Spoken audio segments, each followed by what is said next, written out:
Buongiorno, benvenuti alla TG Sicilia. Le principali notizie. Catania ha trovato morto Andrea Di Mauro, l'avvocato 53enne scomparso da martedì mattina. Il cadavere, rintracciato nel boschetto della Playa, prima di sparire illegale, aveva annullato tutti i suoi impegni. A Palermo sequestrata la più grande quantità di crack prodotta in Sicilia, arrestato chi gestiva da un balcone lo spaccio della cosiddetta droga dei poveri, sempre più consumata dai giovani. Ancora attesi i decreti attuativi della legge anticrack votata a Palermo a settembre. A Caltanissetta una giovane minorenne abusata in casa dal cugino di 20 anni, finito ai domiciliari. Le indagini dopo che la ragazza era dovuta andare al pronto soccorso. No ai preti che coprono gli abusi, una lettera aperta scuote la comunità e ennesimi fedeli.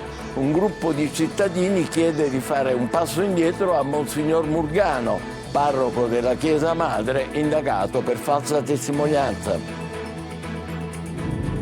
Processo a Palermo per la strage di Altavilla Milice, il legale chiede l'infermità mentale per Giovanni Barreca, accusato insieme con Sabrina Fina e Massimo Carandente del sanguinoso rituale costato la vita alla moglie e a 2 suoi figli. La Corte d'Assise in Camera di Consiglio per decidere. Trapani, lo scandalo dei referti non esaminati all'agenda sanitaria. Migliaia i pazienti in attesa degli esiti di questi esami fondamentali. Faraone, Italia Viva. Ormai ci sono medici che nel trapanese operano al buio, senza referti. Intanto si scopre che in 5 mesi la stessa ASP ha speso 100.000 euro in promozioni. Acireale abbraccia Francesco Moser, il campione di ciclismo venuto dal nord, vincitore di ogni gara, numero 1 al mondo nel 77, che adora la Sicilia. Calcio, il Catania, sabato sul campo del Latina. Toscano ha parlato poco fa in conferenza stampa per presentare la sfida. Ore importanti in casa Messina, che attende la penalizzazione e soprattutto rassicurazioni sul futuro.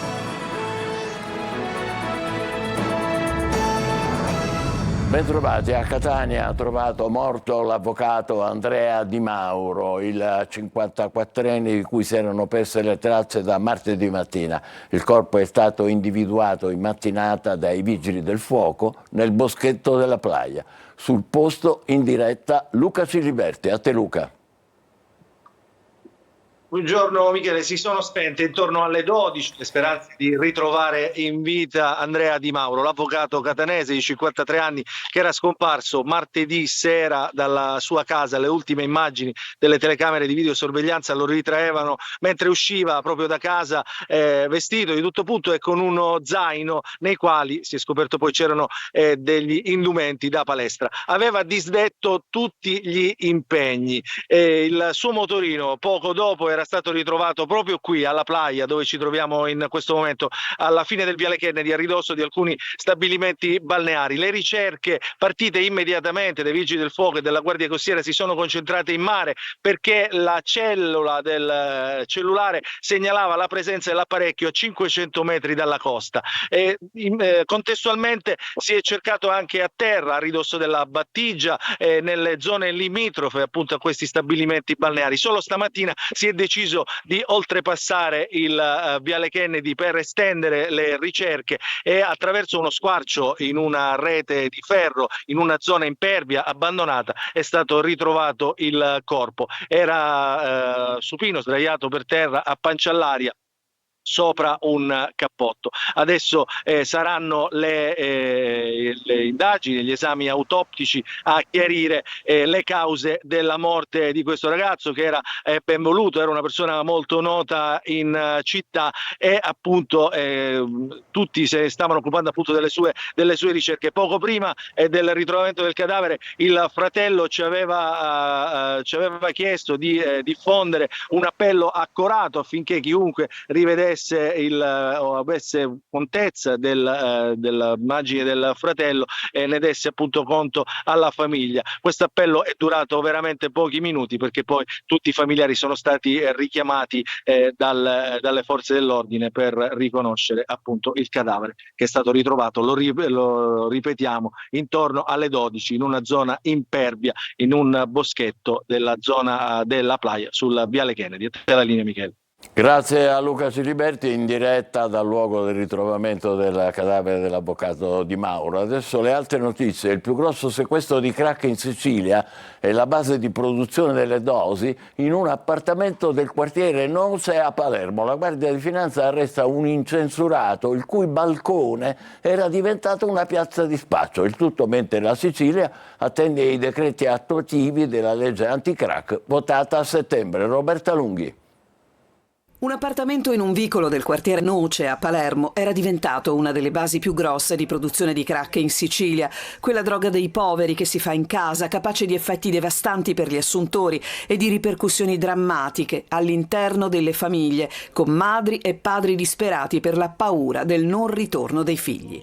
La Guardia di Finanza di Palermo ha arrestato un uomo incensurato e sequestrato 1,5 chili di cocaina, involucri sottovuoto, 500 dosi già confezionate di crack e 100 dosi di cocaina. È il sequestro di crack più grosso in Sicilia, tra i più significativi a livello nazionale.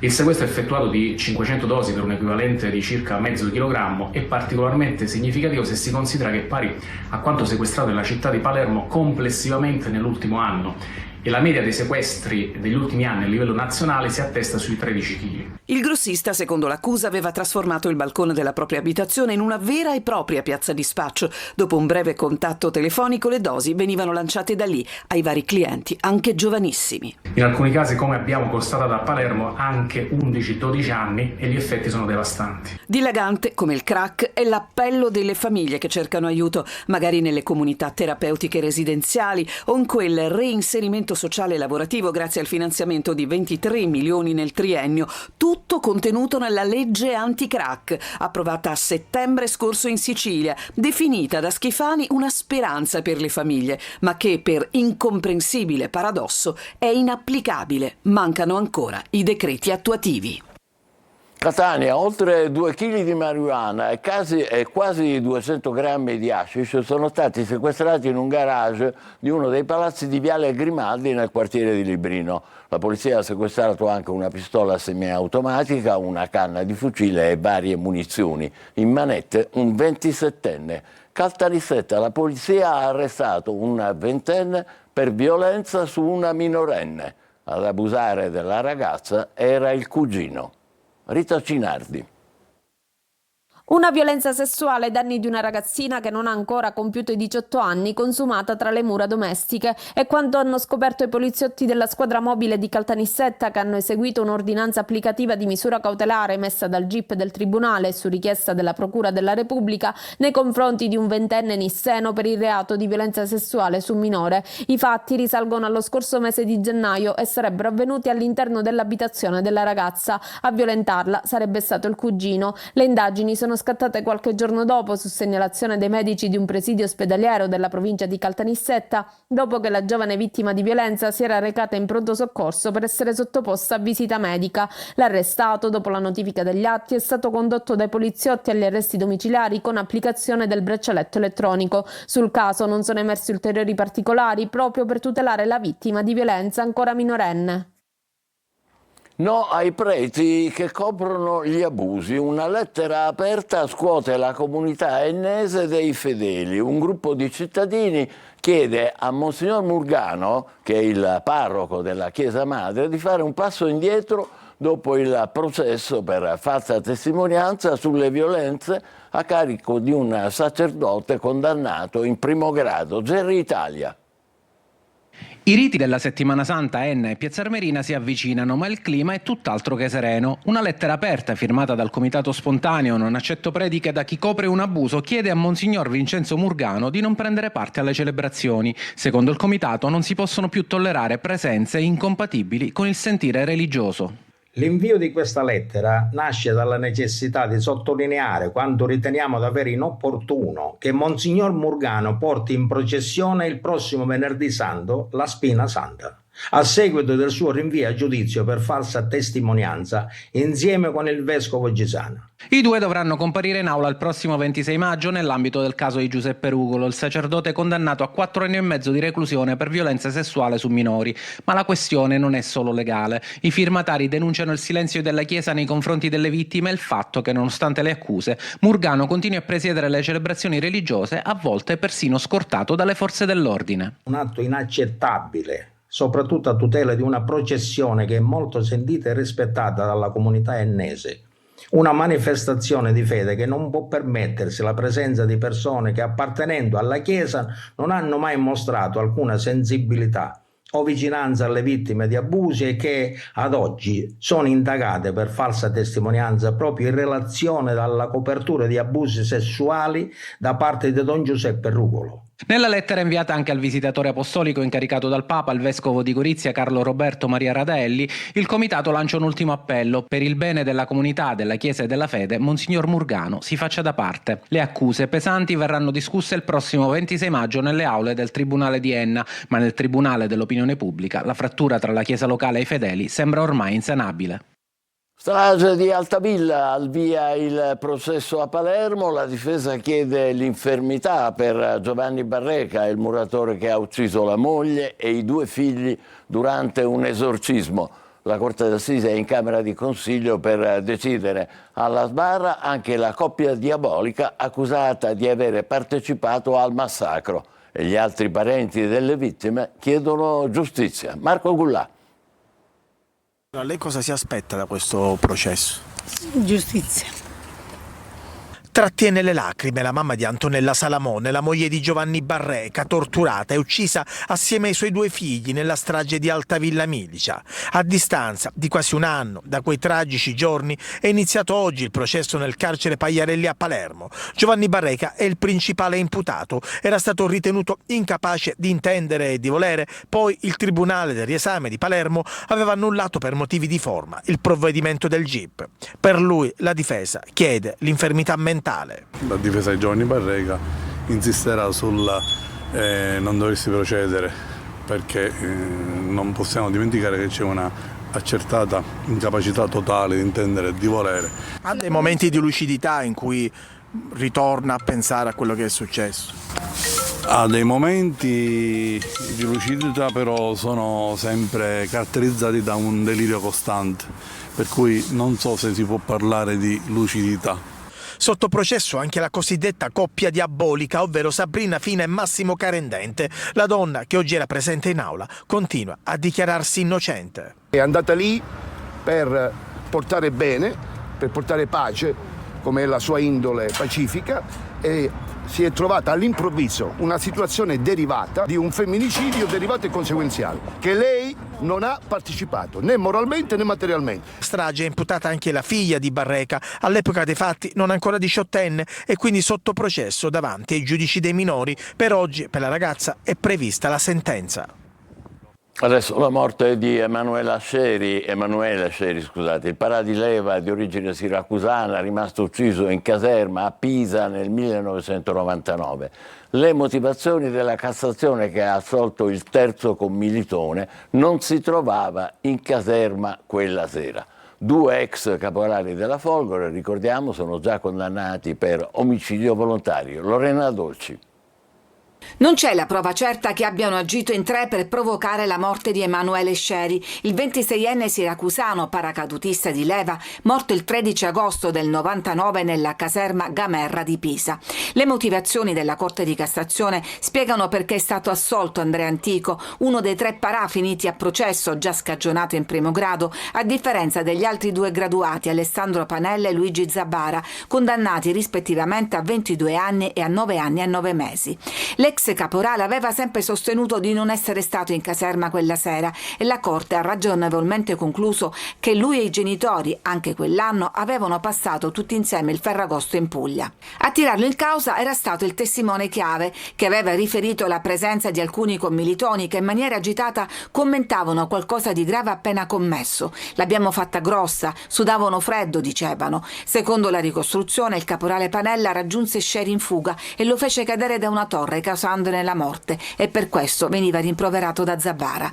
Un racconto che si inquadra nel clima di nonnismo della caserma, ampiamente tollerato dai vertici. Emanuele Scieri, praticante in uno studio legale, era appena arrivato alla caserma dopo il CAR, il periodo di addestramento. La sera stessa non si presentò al contrappello. Il cadavere venne trovato 3 giorni dopo, archiviato come suicidio nonostante le proteste della famiglia. La svolta nelle indagini arrivò nel 2017 con l'arresto di Panella, il capo camerata a cui era stato assegnato l'allievo. Lo scandalo dei referti non esaminati all'azienda sanitaria di Trapani. Sono sempre migliaia i pazienti in attesa degli esiti di questi esami fondamentali. Faraone di Italia Viva: ormai ci sono medici che nel trapanese operano al buio, senza referti. E intanto si scopre che in 5 mesi la stessa ASP di Trapani ha speso 100.000 euro in promozioni. Laura Spanò. L'assessorato regionale alla salute ha già concluso l'ispezione all'ASP di Trapani. I numeri dell'emergenza sulla refertazione degli esami istologici in attesa sono davvero gravi. Rimangono da refertare 1.405 campioni del 2024 e 1.908 del 2025, quindi 3.300 campioni. Si tratta di una vera corsa contro il tempo, data di scadenza fissata entro il 14 marzo prossimo, così per venire incontro alle esigenze dei pazienti che attendono da mesi questi fondamentali esami per iniziare la loro terapia. Ad esaminare i vetrini saranno anche le ASP di Palermo, Catania, Caltanissetta, poi Villa Rosina, Cervello, Civico, Fondazione Giglio e Policlinico di Palermo. E mentre i ritardi si accumulavano e i pazienti attendevano, l'ASP di Trapani dal 24 luglio e fino alla fine dell'anno ha investito 100.000 euro per promuovere la sua immagine. Intanto l'onorevole Davide Faraone, vicepresidente di Italia Viva, solleva nuovi interrogativi a proposito dello scandalo che sta investendo l'ASP. A Trapani, dice, smarriti esami istologici e operazioni al buio. Io spero che i responsabili di questa tristissima vicenda vengano cacciati in fretta, perché l'idea che si debba aspettare 8 mesi per un esame istologico, il fatto che si siano smarriti degli esami istologici, che delle operazioni si possano essere fatte al buio, senza biopsia, perché non c'erano gli esami istologici, sono roba da Burundi. Il commissariamento di Fratelli d'Italia in Sicilia. Luca Sbardella, inviato da Roma dalla Premier Meloni, dovrà fare i conti con le correnti interne, che ufficialmente non esistono, ma che in realtà ci sono e si fanno la guerra. Maglio viola. Il mandato per Luca Sbardella, nuovo commissario di Fratelli d'Italia in Sicilia, è chiaro. Giorgia Meloni lo ha nominato ieri con l'incarico di mettere finalmente la parola fine all'anomalia Sicilia. Proprio la Sicilia infatti restava ormai l'unica regione a non rispettare lo statuto di Fratelli d'Italia, che prevede un coordinatore regionale unico, rimanendo legata ad una struttura ereditata dal Fronte della Gioventù, con 2 co-coordinatori, uno per la Sicilia occidentale e uno per quella orientale. Il neocommissario arriverà nell'isola la prossima settimana e subito si troverà ad affrontare il primo tema, gli accordi per le elezioni nelle ex province. Il tavolo del centrodestra infatti è convocato per mercoledì 12 e non sarà una riunione facile. Ma prima di tutto Sbardella dovrà fare i conti con le correnti interne che ufficialmente non esistono, ma che in realtà ci sono e si fanno la guerra. Ci sono i fondatori della Sicilia occidentale e quelli della Sicilia orientale, ma poi nella stessa Sicilia orientale c'è lo scontro dentro il partito a Siracusa. Ancora ci sono le donne e gli uomini portati in eredità diventerà bellissima Dinello Musumeci, e poi c'è Maglio Messina, l'ex assessore regionale, che proprio ieri si è dimesso da vice capogruppo, dandone comunicazione anche sui social e legando la sua scelta proprio alla mancata pacificazione interna al partito. Tante anime e tante motivazioni, a volte politiche, a volte un po' meno, ma tutti temi con i quali fare i conti, cominciando dal calarsi in una realtà che da fuori è difficile comprendere. Grandi ritorni. A Cireale abbraccia Francesco Moser, il campione di ciclismo venuto dal nord che ha vinto tutto e che adora la terra di Sicilia. Lo ha incontrato Tonino De Mana. Ha unito l'Italia da nord a sud, ha vinto tutto, dal Giro d'Italia alla Parigi-Roubaix, dalla Frecciavallone al Giro dell'Etna, passando per il campionato del mondo di ciclismo su strada a San Cristobal del 1977. Francesco Moser, soprannominato lo sceriffo per la capacità di gestire il gruppo durante la corsa, non ha perso lo smalto dei tempi migliori e soprattutto continua ad unire, attirando vecchie e nuove generazioni. Un campione è per sempre da Cireale, può fregiarsi di averlo nel suo libro d'onore. Ci onora per la sua storia non solo dal punto di vista agonistico o ciclistico, ma anche la sua storia personale, quello che ha trasmesso ai giovani, e riteniamo che sia il ciclista, come dire, più importante e soprattutto più legato alla nostra regione e al nostro territorio. A fare gli onori di casa Nicola D'Agostino, la cui famiglia ha avuto sempre un legame profondo con Moser. Ho avuto il piacere di conoscerlo, ho avuto il piacere anche di capire soprattutto il lato umano di questo campione, una leggenda del ciclismo che si è molto legata al nostro territorio. Oltre 270 le vittorie in carriera da professionista, con successi e ricordi indelebili anche in Sicilia. Io ho sempre avuto tanti tifosi in Sicilia, non so che mi volevano bene, insomma ogni volta che venivamo a correre qua volevano tutti fare le foto, gli autografi, insomma, e poi è vero che ho anche vinto un po' di corse qua e anche se riesci a fare risultati allora è chiaro che i tifosi si avvicinano sempre di più. Ad Aci Sant'Antonio Moser ha inaugurato una via dedicata a Juan Manuel Santisteban, ciclista spagnolo scomparso tragicamente il 21 maggio 1976 durante una tappa del Giro d'Italia. Tra poco il calcio con il Catania che tenterà il rilancio a Latina e l'attesa per la penalizzazione del Messina. State con noi.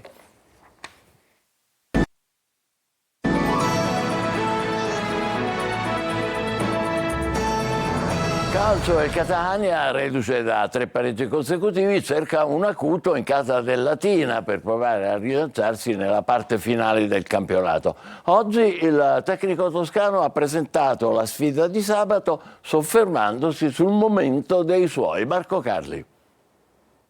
Un girone fa, proprio con il Latina e la sconfitta interna, cominciò il trend negativo che ha accompagnato il Catania fino ad ora, dopo un avvio di campionato promettente.